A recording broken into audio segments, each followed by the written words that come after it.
guys, welcome back to another weekly weigh-in, or welcome if you are new. How have you done this week? How have you been? Lost, gained, maintained? Let me know. Also this week, it is the results of my whole food challenge. So, before we get into the results of that challenge, let's go over my usual stuff. I've done the normal things, meditation, I've done my journaling, I've done my tracking, done all that good stuff. Calories this week, I've averaged out at 1,506, and thanks to Dion, I've been a little bit better. I have been measuring up my milk every single day. Yeah, so I'm pretty certain that's more or less accurate. I've walked 6,000 steps on average a day. I'm still not up to where I want to be, but you know, weather's been shocking this week, so this is where we are.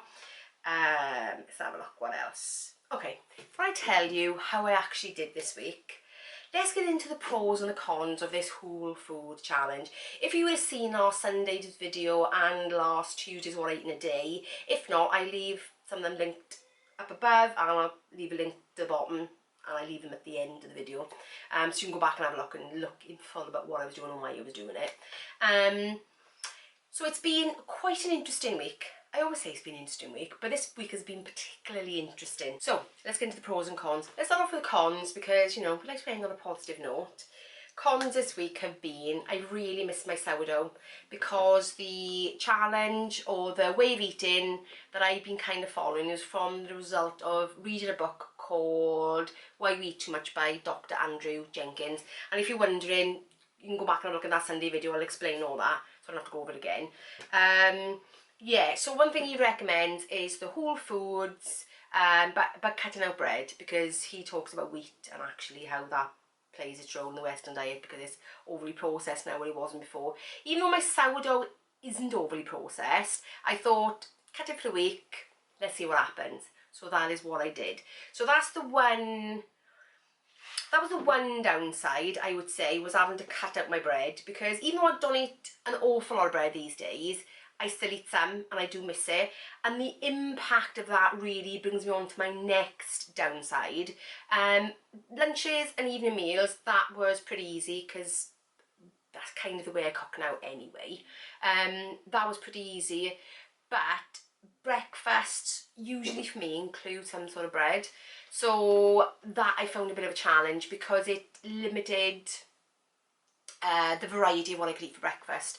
I could still have my sort of porridge and my oats and my waffles and that kind of stuff. I could still do all that, and I could still have my cooked breakfast, even though, because I didn't really miss the bread with that. Then there's other things I would do, like my ham, eggs and tomatoes, and I do sourdough with that. Or sometimes I would fancy something like ham and eggs on toast or scrambled egg on toast. So it kind of restricted my variety for breakfast, shall we say. Don't get me wrong, I didn't complain about the full cooked breakfast. They were awesome, loved it. But I'm not sure I'd want to eat that every single day, or, you know, the rotation. So that was the next downside, was that.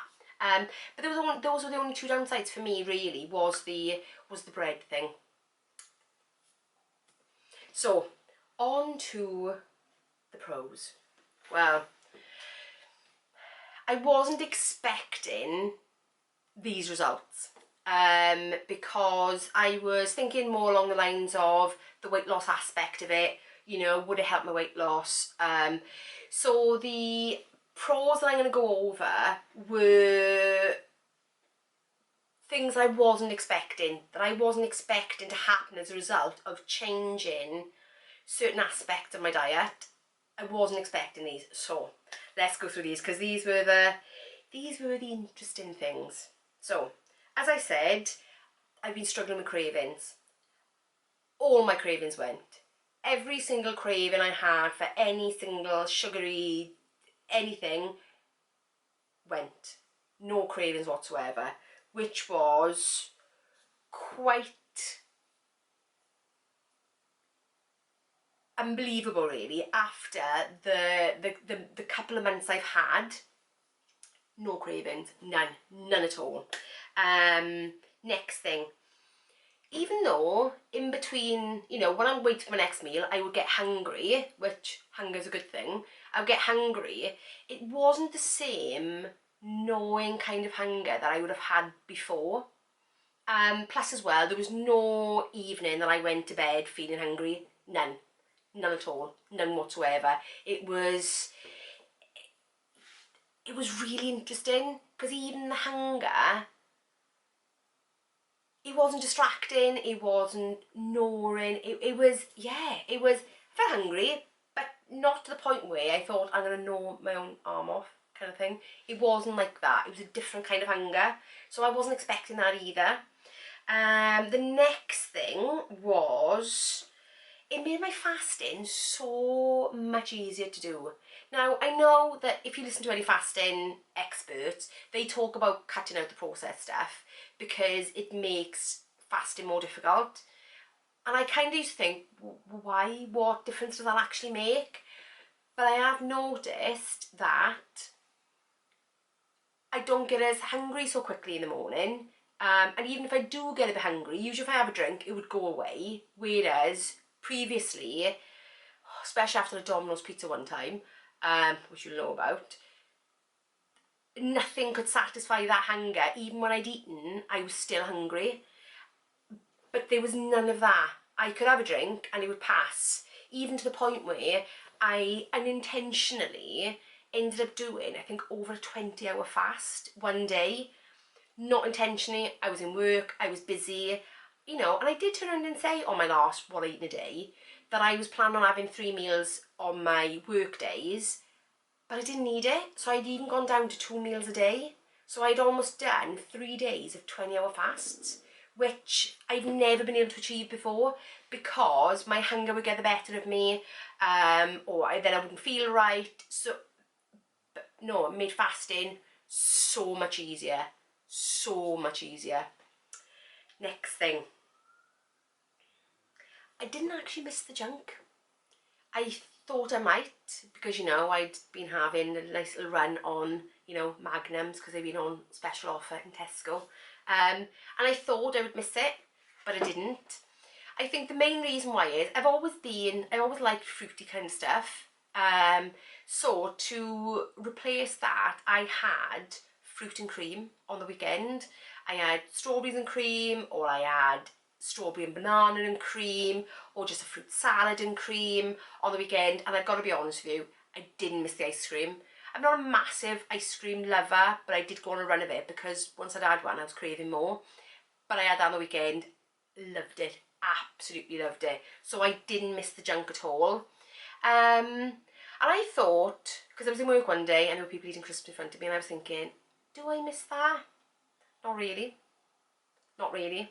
And I found that by eating all food, I didn't actually want a snack in between meals. I was never looking for something. I was never looking for something to go with a cup of tea. It was really strange. Really strange. I can't. So strange. So strange. I wasn't looking for anything. I'd have my meal and then that's it. I'd kind of forget about it. There was nothing nagging at my mind, thinking, oh, should I eat that? Could I eat that? Nothing. Nothing. So bizarre. Next thing. My sleep improved. Now, if you've been around here any length of time, you will know that I suffer with my sleep. I always wake up through the night. Sometimes I struggle to get back to sleep. As the week went on, my sleep became better and better. Even if I would need to wake up in the middle of the night, you know, because, you know, I needed to pop to the bathroom, I'd get back into bed and go straight back to sleep. I'd had the best quality of sleep. I felt more rested this week as the week has gone on than I have, I think, in a long time. So my sleep's improved, and I was not expecting that. Not expecting that. What else? My moods. My moods have been so much better, even to the point where last week, before I started the challenge, my moods were really off. Because even my husband was saying to me, what is wrong? What is wrong with you? What's the matter? What's the matter? And I didn't really quite know, even though I'd been eating more and more processed things, slipping into my diet, bit by bit. My moods have completely stabilised this week. Completely stabilised. So much happier. And it's not because the weather's been particularly better, because we've had some really rough days, Moods have been so much better. So much better. Okay, what else? More energy. I have had way more energy this week. I've been more active. I've just had way more energy. I've had more enthusiasm for things, which is, again, strange. Why should that make a difference? But it has. And the last thing, and you know, if you're a lady of a certain age, as we are, most of us around you, brain fog. As the week went on, the more the brain fog lifted. Surprising, so surprising. More clarity I had. By the end of the week, no brain fog, none whatsoever. Complete clarity. So bizarre, so bizarre. Okay, so those are the pros. Didn't expect it to be so many, didn't expect to have those many changes. I was shocked, so shocked. So, before I tell you how this week actually went, because I know you want to know now, this is my week off coming up. So, it's also my fasting review week. So this week, everything is off. I'm not tracking. I'm not fasting. Already, I am at 11 o'clock and I still haven't eaten. Because I don't feel like it. So now, I'm not fasting intentionally. Put it that way, for the next week, while I do a review to see how I'm going to play out the remaining 4 weeks of this 12-week program. Yeah. So everything's off this week, but I say everything's off. I'm not going to be tracking or anything. However, what I decided to do for my week off is to eat intuitively.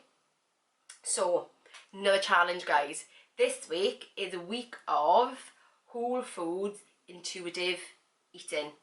So I'm not particularly going to fast if I don't want to. I'm not going to track anything. I'm going to intuitively eat this week. And I'm going to see how that goes because it's my week off. So if I'm hungry, I'm going to eat. If I want strawberries and cream, I'm going to have it. If I want more potatoes on my plate, I'm going to have it. I'm not tracking a thing. I'm just going to listen to my hunger cues and see how that plays out for the next week. So keep your eyes peeled for that challenge. So obviously next Tuesday's What Eating Day will be a day of me eating intuitively, and then obviously you'll get the results of that next Thursday. So let's get into how we've actually done this week. This week I have lost 2.9 pound. 2.9 pound. I was thrilled, and I'm also 0.2 away, I was hoping I would hit it, 0.2 away from falling into the next stone bracket, which leaves me very excited, very excited, because I've not been in that stone bracket. Well, I've only ever been in it twice in my life, and it's been a very long time since our last one, so I am so excited for that, so excited. That's why I really want to do the intuitive eating challenge for this week. I wanted my body to tell me what to eat and to see how that impacts on me. If that means I gain a bit of weight because I've had such a big loss this week, so be it. Doesn't matter, you know me by now, body weight fluctuates, that's the way it goes. As long as the overall trajectory is coming down, all good with me. So yes guys, that how this week has been. So like I said, if you haven't seen those two other videos, I will leave them linked there for you so you can go back and have a check. Because it's been such an interesting challenge, and if you are somebody out there who is struggling with cravings, struggling with uncontrollable hunger, give it a go. Give it a go. It's you know, it's not faddy in any way. Like I said, I will be reintroducing the bread. That is the one thing I'll be doing, because I don't think I'm going to live the rest of my life without bread. So I just as well throw it back in now and manage it within that process. But yeah, whole foods, you can still have rice, pasta, potatoes, couscous, quinoa, you can still have all those carbohydrates. It's up to you whether you do the bread or not. I would say if you are going to do bread though, try and do a sourdough because it has benefits. Another thing I did track this week was my fasting blood sugar levels. I won't go into that in this video because I feel like I need to do more trials into that, which I'll be doing over the week to come as well. And I think as soon as I've got something conclusive for you, especially for those that are out there that are worried about sort of insulin resistance and that kind of stuff, I will give you my 1-person trial, which is not scientific, other than the fact I take it the same point every day. But I am really looking and interested in whether what I've eaten the day before changes how my insulin levels look the next day. That's the bit that I'm really looking at, because as Dr. Jason Fung talks about, as this Dr. Andrew Jenkinson talks about, it's actually a little bit of mild insulin resistance that sometimes keeps our weight high and makes us regain. So I'm really interested in that, and once I've got some concrete results for you, I will let you know that's gone. But like I said, it's a study of one. It is not scientific. I am not a medical professional, but I'm quite happy to share my results if you're interested. So that's it, guys. That is my week. That's how it's been. Surprising results. Absolutely surprising results. Anyway, let me know how you've done. How was your week gone? Would love to know.